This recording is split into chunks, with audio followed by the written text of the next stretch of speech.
저도 오늘 말씀을 한번 새롭게 해야겠다는 마음을 가지고 제 이야기로부터 한번 시작을 해보려고 합니다. 저는 원래부터 설교자가 아니었고 어쩌다 보니 설교자가 되었습니다. 제가 첫 번째 설교를 섰을 때가 1999년 3월 어느 날이었습니다. 그때 저는 목사도 아니고 전도사도 아니고 일개 간사였습니다.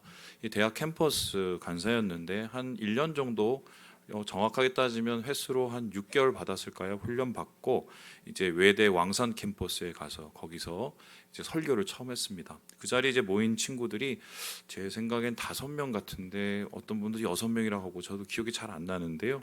제가 거기서 첫 설교를 했습니다. 그런데 반응이 어땠을까? 은혜롭고 놀랍고 신기하고 이런 일들이 일어났으면 좋았을 텐데 일단 2명은 자고 2명은 듣고 1명은 눈 뜨고 잤습니다. 제 앞에서 그랬어요. 왜 그랬을까? 첫 설교다 보니까 떨리기도 하고요. 여러분 간사가 얼마나 공부를 했겠어요. 주석집도 제대로 없고 설교집도 없고 그냥 열정과 패기만으로 그냥 두서도 없이 기승전결도 없이 그냥 그렇게 전했던 것 같습니다. 그러니까 지금 생각해보면 엉망진창의 기능 미숙이라는 가장 큰 문제점이 있었는데 돌이켜보면 들어준 것만 해도 감사하다 이렇게 생각할 수가 있습니다. 근데 이제 우여곡절 끝에 하나님께서 저를 중국에 보내시고 그 다음에 신대원에 기적적으로 들어가게 해주셨습니다. 아마 저하고 같이 이제 지내시면 어떻게 제가 신대원 들어갔는지를 아시게 될 겁니다. 참고로 제가 그때 신대원 들어갔을 때 6.5대 1이었습니다. 3개월 조금 넘게 공부하고 들어갔어요. 기적인데요. 하나님께서 그렇게 기적적으로 저를 붙이신 이유가 제가 그렇게 하면은 신대원 안 들어갈까 봐 그렇게 하셨어요. 그런데 신대원을 와서 이제 공부도 시작을 하면서 어찌어찌해서 이제 전도사가 되고 그러면서 첫 설교를 썼습니다. 전도사로서 첫 설교 쓴 교회가 거여 제일교회라는 곳이었는데 그때 이제 고등부를 제가 맡게 되었어요. 제가 말씀 전했어요. 그때도 한 반은 자고 반은 듣고 막 이랬는데 제가 설교를 하면 할수록 뭔가 제 안에 더 치명적인 문제를 발견했습니다. 그냥 기능 미숙, 부족한 거 이러면 채우고 열심히 하면 되고 책 열심히 읽으면 되는데 이게 도대체 제 안에 해결되지 않는 문제가 있다는 것을 알게 됐어요. 그게 뭐냐? 제가 긍정적인 말을 잘 못한다는 거예요. 당시에 이제 고등학생들 어떤 고등학생들이었냐면 지금도 마찬가지지만 학업에 쫓기죠, 성적에 무너지죠. 그리고 매일매일 계속되는 경쟁 속에서 힘들어하고 어려운 이 친구들에게 뭔가 그래도 좀 희망적인 말, 또 비전의 말, 꿈의 말들을 전해야 되는데 어쩔 수 없이 그 친구들한테 그런 말씀이 필요하니까요. 억지로 씁니다. 그런데 그걸 이제 가서 읽잖아요. 이게 안 넘어가요. 왜 그런가 생각을 집에 와서 곰곰이 해봤더니 거짓말하는 것 같더라고요. 거짓말하는 거. 하나님은 거짓말을 안 하는데 제가 거짓말을 하는 거죠. 그럼 왜 저는 그렇게 생각을 했을까? 이게 마음의 문제였는데요. 저는 이제 어렸을 때 저희 집안이 가난했어요.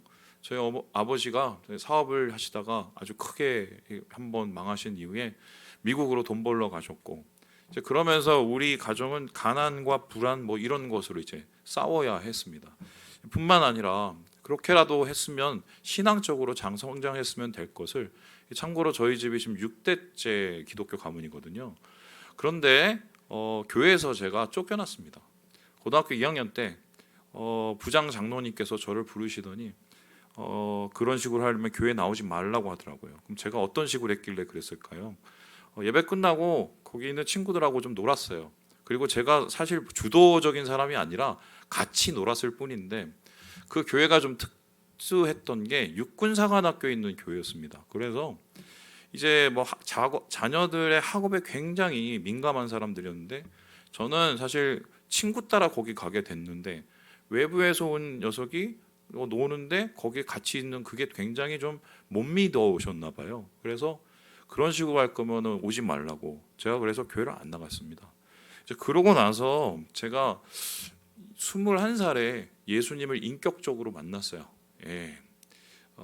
일동에 있는 이제 은성 수도원이라는 곳에서 엄태선 목사님 그 수도원에서 기도하다가 주님을 만났는데 만나고 나서도 제 안에 해결되지 않는 문제들이 계속 있었어요. 그게 뭐냐면 패배감, 열등감, 그리고 자존감 없음, 자신감 없음 이런 거였습니다. 제가 청년들한테 꼭 얘기하는 게 있는데 첫사랑은 실패할 수밖에 없다고. 제 첫사랑이 지금은 뉴질랜드에 가 있는 이제 정희경 씨입니다.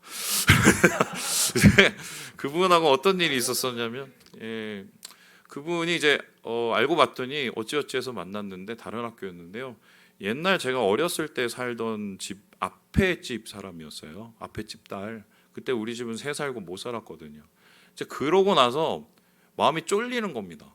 얼굴을 제대로 못 봤어요. 그리고 뭔가 항상 심각한 표정을 졌습니다. 마음에 이런 거였는데, 제가 나에 대해서 이렇게 알면 어떡하지? 뭐 이런 생각이었는데, 나중에 100일째 되던 날 저를 기쁜 마음으로 찾아뵀는데, 그분이 저를 이제 앞으로 만나지 말라고, 오지 말라고 이렇게 저를 잘라냈어요. 도대체 나를 왜 미워했던가 물어봤더니 친구를 통해서 알게 됐는데, 맨날 만나면 인상 쓰고 딴 생각하고 맨날 만나면 재미없게 굴어서 더 이상 만날 생각이 없다는 거예요. 자, 그런 사람이었어요. 패배감, 그리고 열등감, 또 자신감 없는 이런 걸 당하게 되었는데, 사실 여러분, 제가 어렸을 때부터 가지고 있는 이 태생적인 문제로 두 가지의 버릇이 있습니다. 이 첫 번째 뭐냐면, 어떤 상황이 오면 최악의 상황을 먼저 생각을 해요. 고생하신 분은 아실 거예요. 그 고생 때문에 항상 무슨 일을 할 때 이게 안 되면 어떡하지? 이게 못 되면 어떡하지? 항상 최악의 상황을 먼저 생각을 하고 모든 일을 해요. 두 번째는 뭐냐면, 한 번 하기로 마음 먹으면 죽기까지 합니다. 이유가 뭐냐면, 제가 열의가 있고 제가 일을 좋아해서 그런 게 아니에요. 실패하기 싫어서. 그러니까 제 안에 깊이 잠들어 있는 두려움이 있었기 때문에 어릴 때부터 쌓아놓은 이 패배감들과 이 열등감들이 쌓여서 이게 우리 청소년들 앞에서, 그리고 설교하는 그 청중들 앞에서 설 때 가로막는 장애가 되는 거예요. 희망적인 얘기를 하고 또 하나님의 소망에 대해서 얘기하고 비전에 대해서 얘기하는데 여기서 항상 걸려요. 왜냐하면은 상처 그 자체보다 더 중요한 게 상처를 품고 있는 그 자리, 둥지거든요. 결국 그 둥지라는 건 마음인데, 나중에 상처의 기억이 없어지고 패배감이 없어져도 그 자리는 남아 있습니다. 그럼 그게 해결이 안 되면 항상 사람은 거기에서 머물러서 벗어나지 못하는, 그게 제 초창기 사역의 모습이었어요. 제가 왜 이 말씀을 드리냐면, 오늘 우리가 읽는 이 기드온의 이야기하고 저의 모습이 좀 많이 맞닿아 있습니다. 오늘 기드온은 하나님을 처음으로 만날 때 어디에 있었었냐면 바로 이곳에 있었는데요. 우리 함께 6장 11절의 말씀을 같이 한번 읽어보겠습니다. 시작. 여호와의 사자가 아비에셀 사람 요아스에게 속한 오브라에 이르러 상수리 나무 아래에 앉으니라. 마침 요아스의 아들 기드온이 미드안 사람에게 알리지 아니하려 하여 밀을 포도주 틀에서 타작하더니. 이게 굉장히 아이러니한 상황이죠. 밀은 밀밭에서 타작을 해야 되는데 어디에서 타작을 했습니까? 포도즙 틀. 포도즙 틀이 뭘까요? 보여주실까요? 이게 한쪽은 포도즙 틀의 구조고 한쪽은 지금 유대 광야 네게부 사막에서 발견된 포도즙 틀입니다. 이 보시다시피 저기 위에 욕조 같은 데서 사람들이 이렇게 깨끗이 발을 씻어야죠. 씻고 포도를 막 밟습니다. 그러면 그 즙들이 이제 타고 내려와서 밑으로 차요. 그럼 밑으로 찬 데서 그게 고이겠죠? 그럼 고인 돼서 이제 채로 걸러내서 떠내고 그거를 다시 가죽 부대에 넣으면 그게 포도즙이 됩니다. 그 포도즙이 일주일 있으면 포도주가 돼요. 이제 그런 시스템인데, 지금 이곳은 한마디로 포도주를 만드는 곳, 포도를 으깨는 곳, 그리고 거기서 떠내는 곳입니다. 그런데 거기서 지금 뭘 하고 있느냐? 저기서 보다시피 깊이가 되게 깊거든요. 안 보이니까 내려가서 타작을 하고 있는 거죠. 왜 그렇습니까? 왜냐하면 지금 기드온이 처한 상황이 숨어서 피해서 이런 일을 할 수밖에 없는 상황이다. 그런데 이 기드온의 포도즙들은 단순히 이런 겉으로 보이는 타작의 장소라기보다 아까 제가 말씀드렸던 마음의 둥지, 실패의 둥지, 상처의 둥지라고 할 수 있는데요. 그래서 이 기드온이 가지고 있는 이 포도즙들을 살펴보면 이 세 가지의 이야기가 나옵니다. 보여주시죠. 이 첫 번째는요. 왜 그는 포도즙 틀에 내려갔을까? 미디안의 침략 때문에 내려갔고요. 두 번째는 공동체가 몰락했기 때문에 내려갔고요. 그리고 세 번째는 자기에 대한 그 자존감이 추락했기 때문에 내려갔다고 볼 수가 있습니다. 미디안 군대가 아모리 족속들과 함께 아말렉 족속들과 함께 쳐들어옵니다. 그들의 숫자가 어느 정도였냐면요, 셀 수 없을 정도. 그래서 성경은 가리켜서 뭐라고 하냐면 메뚜기 떼라고 합니다. 왜 메뚜기라고 했을까? 메뚜기가 한번 딱 지나가면 거기에 뭐가 남습니까? 남지 않습니까? 다 먹어치워버리죠. 약탈꾼들이었어요. 이 사람들은 이렇게 해서 자기 배를 불리고 사는 사람들이었는데, 그 사람들이 타고 온 낙타가 해변의 모래 같다고 얘기를 합니다. 어마어마한 약탈꾼들이 와서 모든 것을 황폐하게 다 먹어치우고 사라져버리는 그런 일을 7년이 넘게 당하니 외부적인 상황과 외부적인 고통 때문에 그의 마음이 지금 포도즙 틀로 내려갈 수밖에 없었던 거예요. 두 번째는, 그렇다면 이렇게 쳐들어오면 싸워야죠. 이스라엘 공동체는 뭘 하고 있었느냐? 말씀을 보면 이스라엘의 상황을 한 가지로 표현해요. 뭔지 아세요? 두더지입니다. 두더지 아시죠? 제 어떤 아는 녀석이 두더지를 키우길래 제가 봤는데 눈이 거의 없더만요, 붙었더만요. 근데 진짜 땅을 잘 파게 손이 이렇게 날카로워요.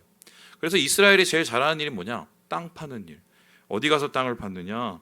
산에 올라가서 웅덩이 팔고 굴 파고. 뭐 했겠어요? 거기 들어가서 메뚜기 떼들이 쳐들어오면 숨어 있다가 메뚜기 떼들이 가면 다시 나오는, 한마디로 공동체라는 것은 저저 살다 볼 수 없는 상황이었습니다. 그래서 이 당시 이스라엘 백성을 가리키는 사자성어를 얘기하면 각자 도생이었어요.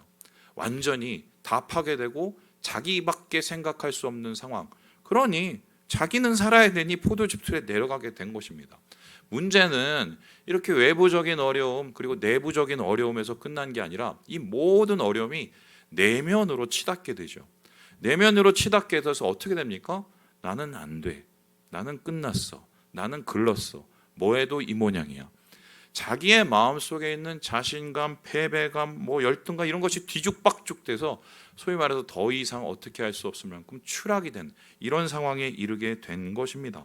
결국 이러한 외부적인 또 내부적인 내면적인 몰락과 추락은 어디를 향해서 결론이 내려지냐면요, 바로 6장 13절에 이렇게 얘기를 하고 있습니다. 보여주실까요? 시작. 기드온이 그에게 대답하되 오 나의 주여 여호와께서 우리와 함께 계시면 어찌하여 이 모든 일이 우리에게 일어났나이까? 또 우리 조상들이 일찍이 우리에게 이르기를 여호와께서 우리를 애굽에서 올라오게 하신 것이 아니냐 한 그 모든 이적이 어디 있나이까? 이제 여호와께서 우리를 버리사 미디안의 손에 우리를 넘겨 주셨나이다 하니. 잘 되면 내 자랑, 안 되면 누구 탓? 조상 탓. 조상 탓도 안 되면 하나님 탓. 항상 그러죠. 좀 이제 신앙적으로 어려우신 분들이 오면 목사님 기도해 주세요부터 시작을 합니다. 그러면 제가 그 얘기를 듣고 어떻게 기도를 안 해주겠습니까? 열심히 하죠. 근데 제가 목사이긴 하지만 그 만능꾼은 아니잖아요. 그러면 안 될 때가 많아요, 솔직히. 그래서 저는 그런 말을 못 하겠어요. 집사님, 제가 기도해서 다 된 거예요. 이렇게 가끔씩 얘기하시는 장로님, 목사님 이렇게 계시는데 전 그런 말 못 하겠어요. 안 되는 거 진짜 많이 경험해 봤거든요. 이제 그런 일들을 경험해 보면 나중에 결국 어떻게 하면, 목사님, 하나님이 어떻게 그럴 수 있어요? 결국 다 똑같이 그렇게 됩니다. 저 이런 분들 진짜 많이 봤는데, 심지어는 신앙생활을 40년 하시다가 한 권사님이 암이 왔어요. 그 암이 온몸에 다 퍼져서 더 이상 여러 가지 의료적 행위로 해결할 수 없는 수준까지 갔습니다. 나중에 어떻게 됐는지 아세요? 이분이 마음속에 심각한 질병이 왔어요. 어떻게 됐느냐? 하나님이 살아계시면 어떻게 나한테 이럴 수 있어요? 돌아가시기 직전까지 그 마음 때문에 엄청 힘드시다가 마지막에 그 마음을 내려놓고 풀고서 그냥 평안하게 가시기까지 정말 너무 힘들었습니다. 이게 인간의 사람의 일반적인 그 악화되는 단계인데, 지금 기드온도 쳐들어왔죠. 무너졌죠. 마음 내려앉았죠. 그 끝에는 모든 것이 하나님을 향한 겁니다. 하나님이 계시면 어떻게 이렇게 돼? 하나님이 함께 하시는데 어떻게 이 모양이 돼? 옛날에 무슨 애굽에서 구원해 줬다는데 다 뻥 아니야?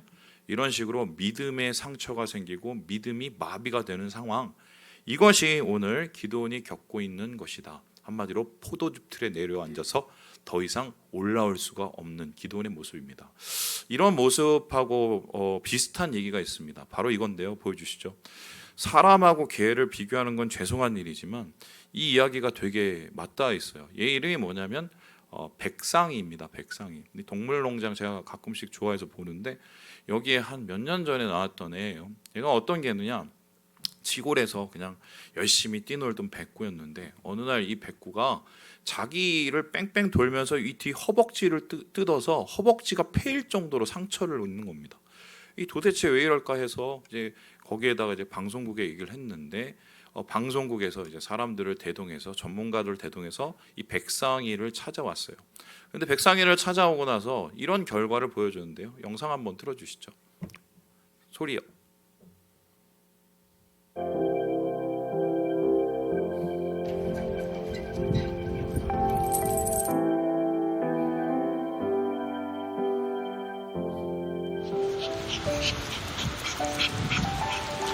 경험하고 행동했던 거는 줄 매진 공간에서 이렇게 빙글빙글 도는 거밖에 없었다라는.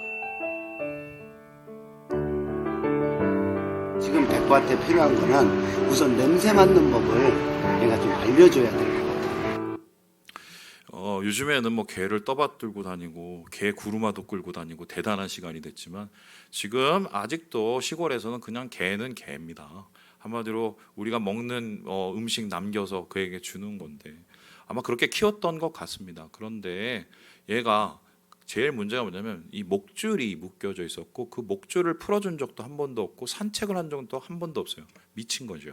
그래서 미쳐서 어떻게 되냐, 자해를 하기 시작을 한 거고, 문제는 이 문제를 해결하기 위해서 전문가가 와서 개를 데리고 산책을 나갔는데도 보시다시피 어떻게 해요? 계속 뺑뺑뺑뺑뺑뺑 돕니다. 왜 돕니까? 목줄이 풀려져 있는데 움직일 수가 있는데 얼마든지 뜰 수 있는데 아직도 여전히 자기 목줄이 1m라고 생각했기 때문이에요. 여러분, 이런 모습들은 지금 기도원의 모습이라고 할 수 있고 그의 포도즙트리라고 할 수 있고 어떻게 보면 과거의 저의 모습도 할 수도 있고 오늘날 사실 한국의 교회의 모습과도 맞닿아 있습니다. 여러분, 한국 교회 요즘에 제일 많이 하는 말이 뭡니까? 전도 해도 안 된다. 뭐 해도 안 된다. 다 해도 안 된다. 이미 다 끝났다. 이 시간 지나 이런 소리를 너무 많이 들었어요. 그래서 이런 상황 속에서 그러면 뭐 어떻게 하라는 거냐? 거기에 대해서 대안을 내시는 분도 아무도 없습니다. 거기에서 다른 얘기를 해봤자 그냥 그건 남의 얘기처럼 느껴지게 되는 거죠. 중요한 거는 그런 상황에서 주저앉으면 아무 일도 일어나지 않아요. 우리 가정 옛날부터 이 모양 저 모양인데 아유 이래도 안 돼 저래도 안 돼 애따 모르겠다 일메탄 거죠. 뺑뺑 도는 거죠.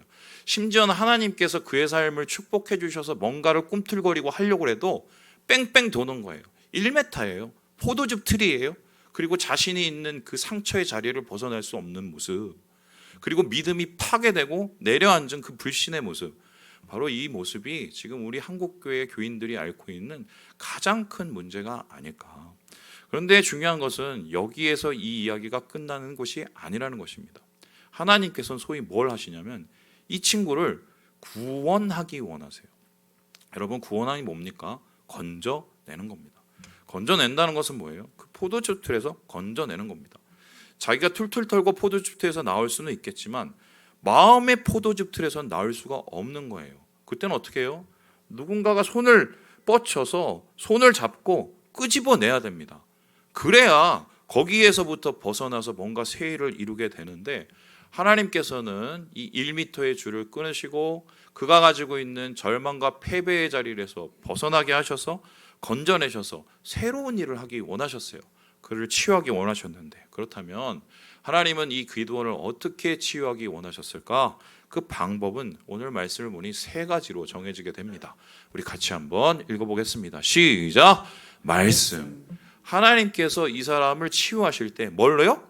말씀을 통해서 먼저 치유하려고 하시는데요. 우리 함께 6장 16절의 말씀을 같이 한번 읽어보겠습니다. 시작.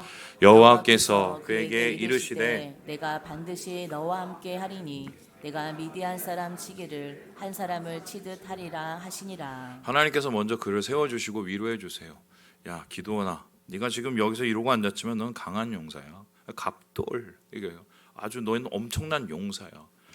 보고 피시고 있습니다. 제가요? 이거 보시면서 그러고 나서는 하나님께서 다시 말씀하십니다. 떠나지 않으시고요.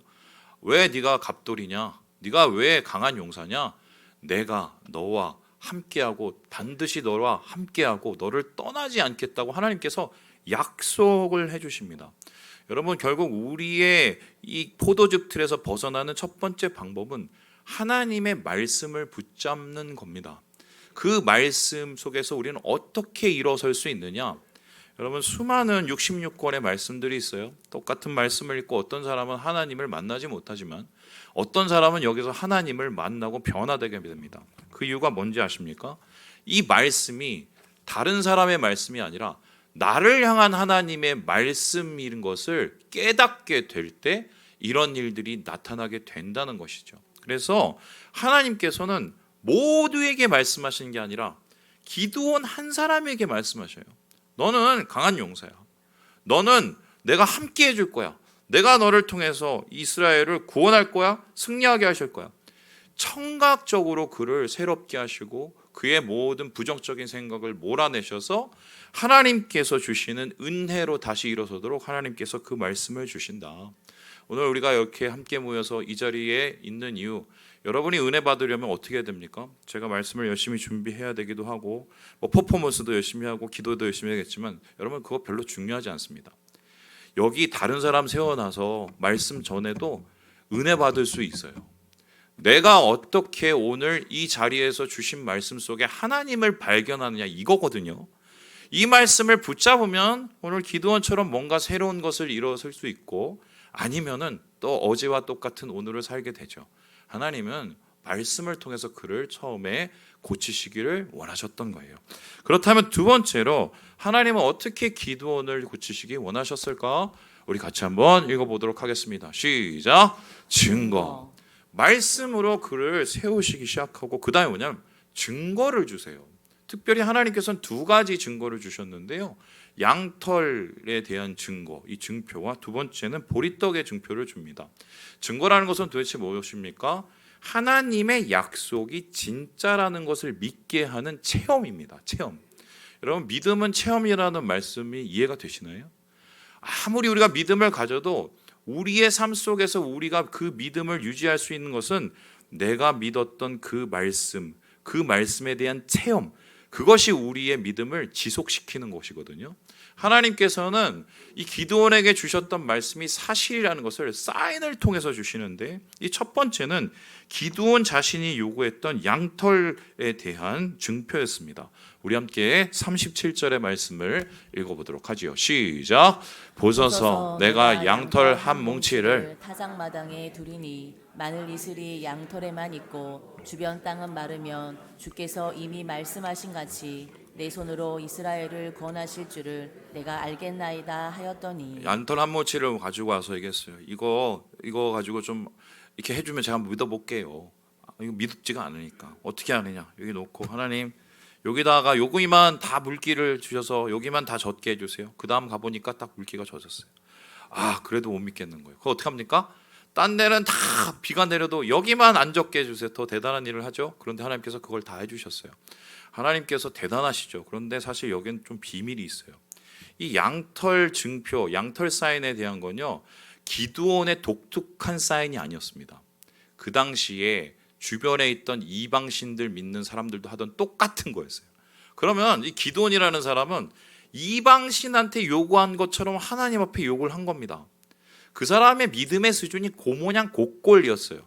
여러분 지금 하나님을 이방신의 수준에서 평가를 하고 전라를 시키는데 그것을 하나님께서는 들어주실 필요가 있을까요?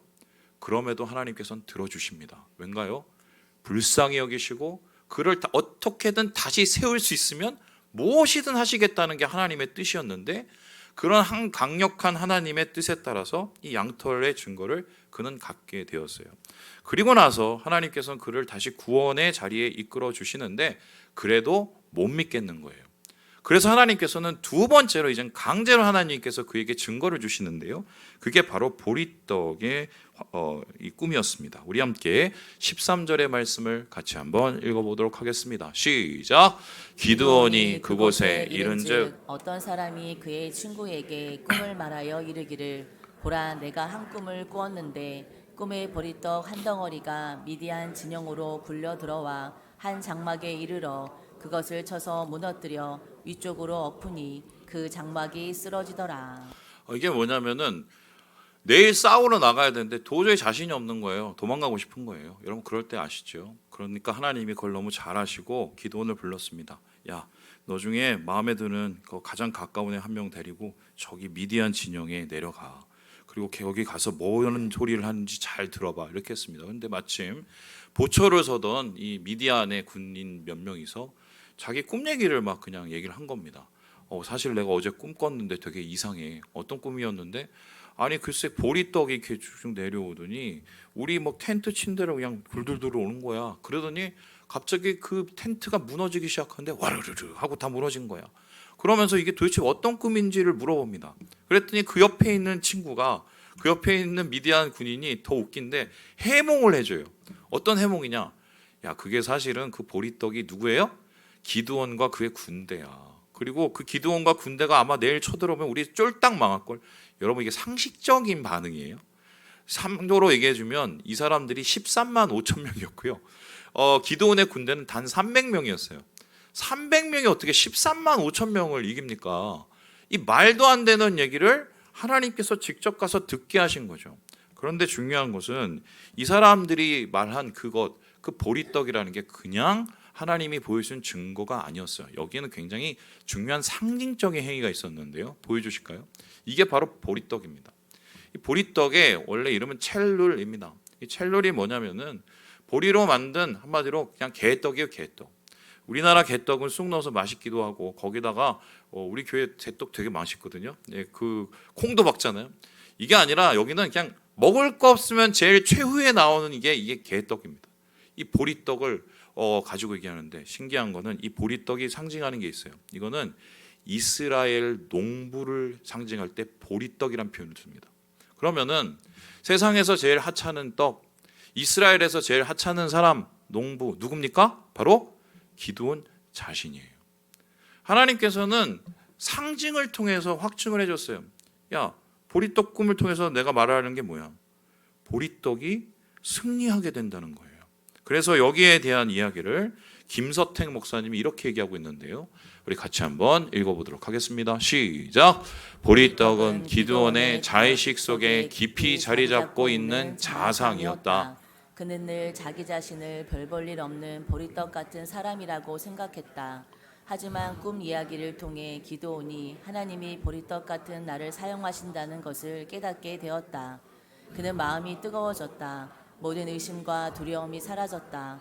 하나님이 함께 하신다는 강한 확신이 생겼다. 그러니까 이런 거예요. 말씀을 들어도 그때는 좋은데 집에 가면은 뭔가 또 불안하고 불신이 쳐들어오죠. 하나님께서 증거를 주셔도 그때는 또 행복한데 또 넘어지고 또 상황 속에서 일상 속에서 무너집니다. 결정적으로 하나님께서는 사인으로 역사를 해주세요. 보리떡 같잖아. 네가 너를 그렇게 생각하잖아. 패배감, 열등감, 내가 뭐 하겠어, 우리가 뭐 하겠어, 우리 교회가 뭐 하겠어. 이렇게 20년, 30년, 40년 살아온 이 땅의 교회가 어떻게 하겠어. 보리떡이에요. 그런데 하나님께서 어떻게 보리떡을 쓰신대요. 보리떡을 쓰셔서 저 미디안의 13만을 무리찌르신대요. 여러분 이러한 확증을 통해서 그의 마음속에 차근차근히 하나님이 확신이라는 걸 부어주시는 거죠. 저는 오늘날도 마찬가지라고 생각하는데 하나님은 한국교회를 세우실 거라 저는 믿습니다. 어떤 사람 사용하는지 아세요? 보리떡 같은 사람, 개떡 같은 사람 사용하실 거예요. 그 개떡을 내 마음속에 붙잡고 있지만 하나님께서 쓰시는 그 개떡, 그걸 하나님이 사용하시는 거예요. 나는 보리떡이지만 나를 붙잡으실 때 새롭게 하시는 하나님의 능력을 믿는 그 사람, 그 확신을 통해서 저는 새로운 교회가 세워질 거라고 믿는데요. 오늘 하나님께서는 그렇게 기드온을 일으키고 계신다. 결국 이러한 증거 가운데 기드온은 마음에 힘을 얻었어요. 용기를 얻었어요. 그리고는 어떻게 됩니까? 하나님의 마지막 회복의 방법이 나타나는데요. 우리 같이 한번 읽어보겠습니다. 시작. 결단이 일어나게 됩니다. 들었어요, 봤어요, 경험했어요.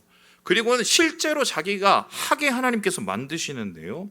이러한 꿈과 해몽하는 말 증거를 붙잡고 기드온은 돌아와서 이 기드온의 300용사에게 이렇게 얘기를 합니다. 우리 같이 한번 15절의 말씀을 읽어보도록 하겠습니다. 시작.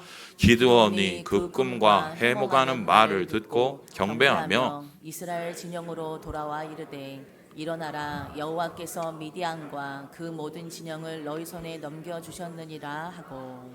나는 보리떡이었는데 그게 아니래. 하나님이 쓰시는 보리떡이래. 믿었어요. 확신을 가졌어요. 그리고 그를 공유합니다. 그렇게 했었을 때 그 300용사들도 두려움에 떨고 있었지만 그런 하나님의 확신이 전염이 됩니다. 여러분, 믿음은 전염이 되는 거예요.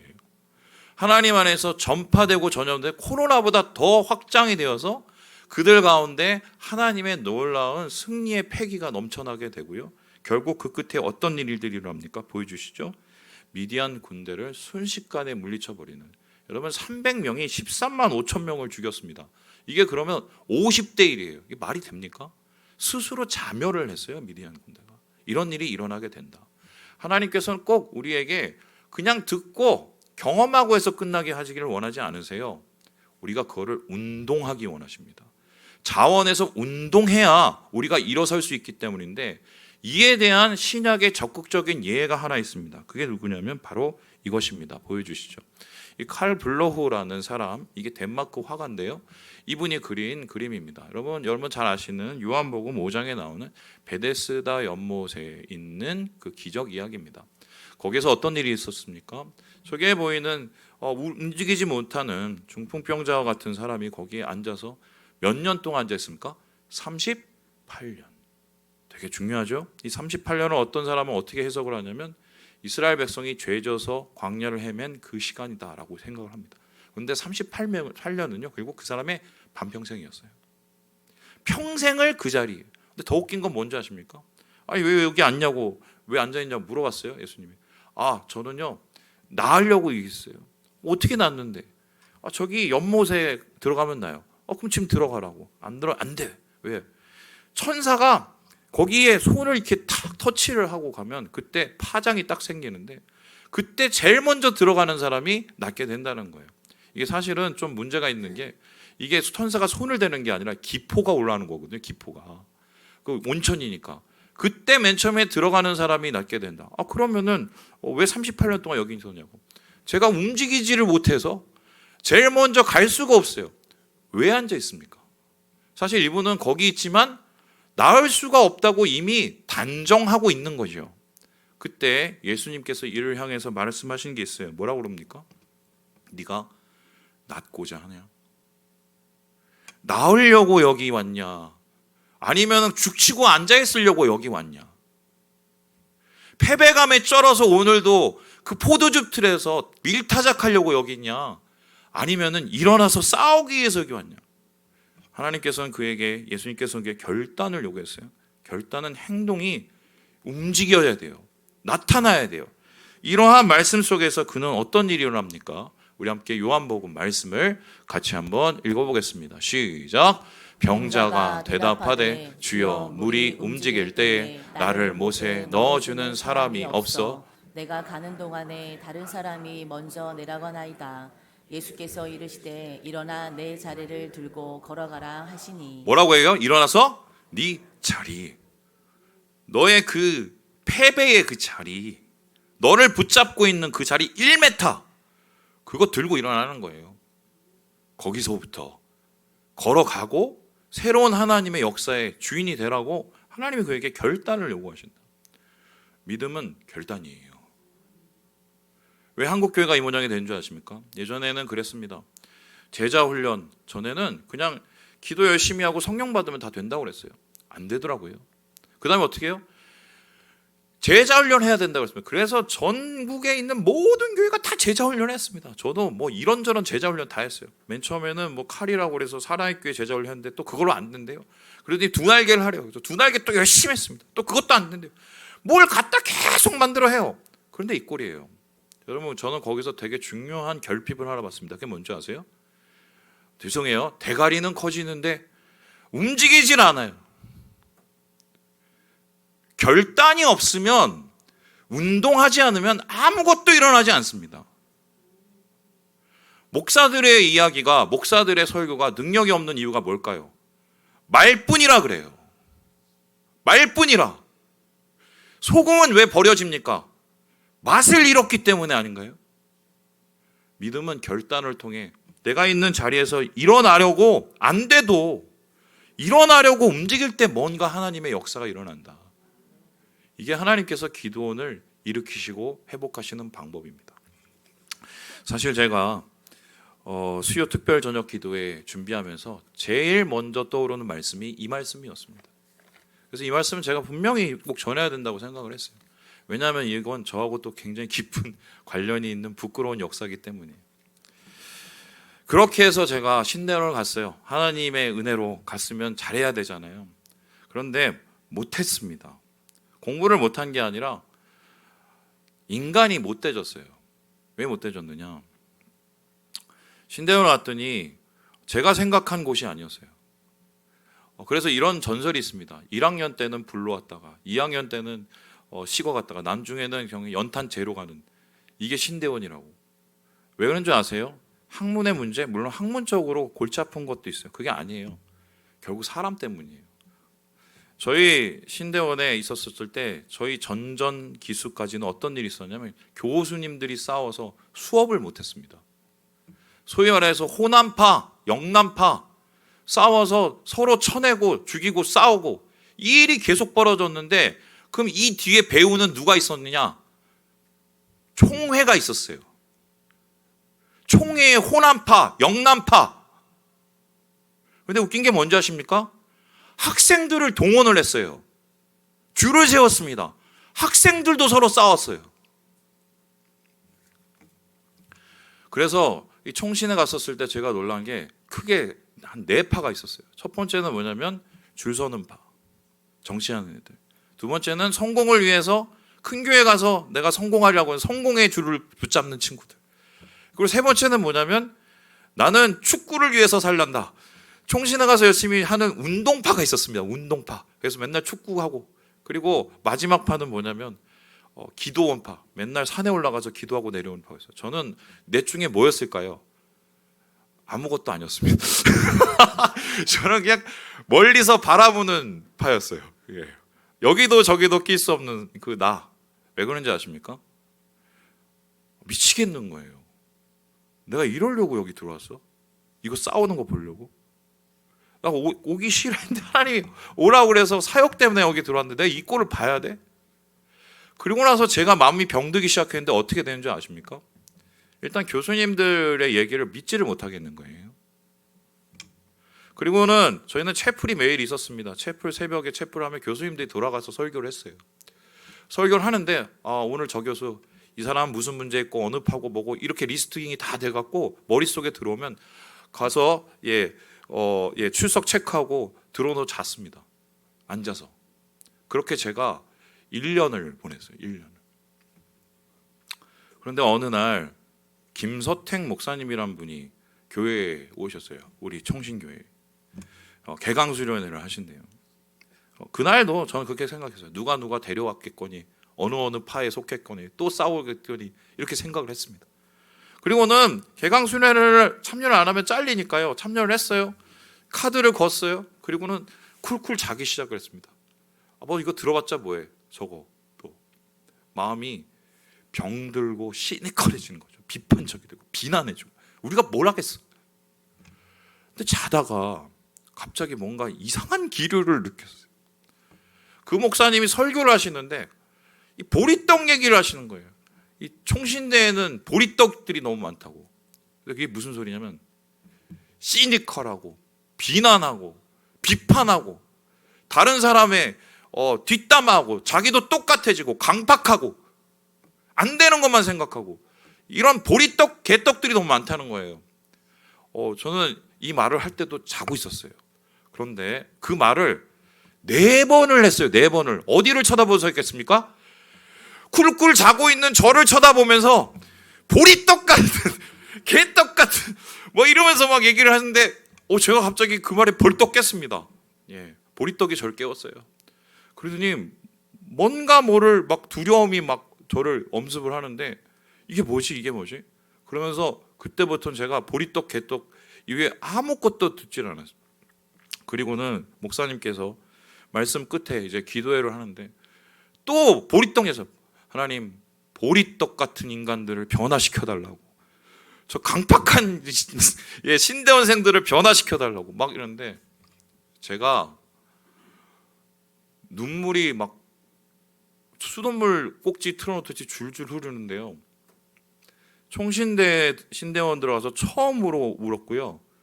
그냥 꺼이꺼이 울었고요. 그냥 눈물을 감출 수 없이 울었어요. 그냥 다른 사람들은 기도하고 은혜 받는데 전 울다 왔어요. 그랬는데 저희 방 친구들, 아직도 저하고 만나는 목사님들이죠. 그 친구가 어느 날 저한테 그 다음날 얘기합니다. 박성민 전도사. 그래서 왜? 그랬더니 나 어제 은혜 받았어. 그래서 왜? 그랬더니 말씀이 좋았니? 그랬더니 아니래. 그래서 왜 은혜 받았어? 네가 우는 거 보고 은혜 받았어. 그래서 왜? 그랬더니 박성민 전도사 같은 사람도 은혜 받을 수 있다는 걸 알면서 보고 은혜를 받았다는 거예요.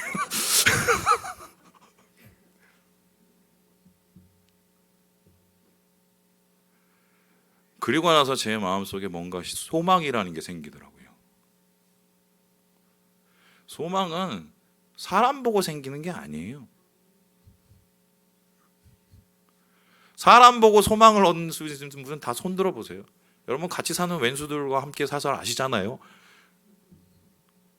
소망은 위를 보는 거예요. 그게 믿음이에요. 포도즙 틀에서 일어나서 다시 일어나서 위를 바라볼 수 있는 그게 소망이고, 그게 우리를 일으키는 그 믿음이라는 거. 말씀을 마칩니다. 우리 사랑하는 여러분,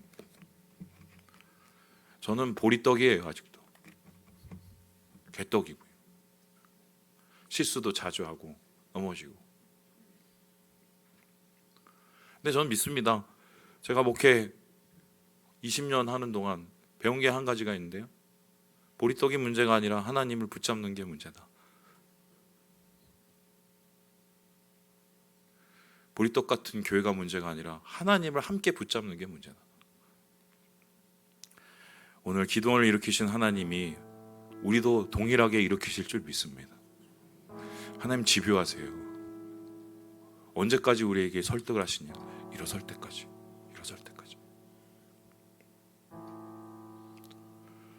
주님 안에서 믿음으로 일어서시고 승리로 함께 나아가시는 우리 모든 형제 자매들 되시길 주님의 이름으로 축원합니다.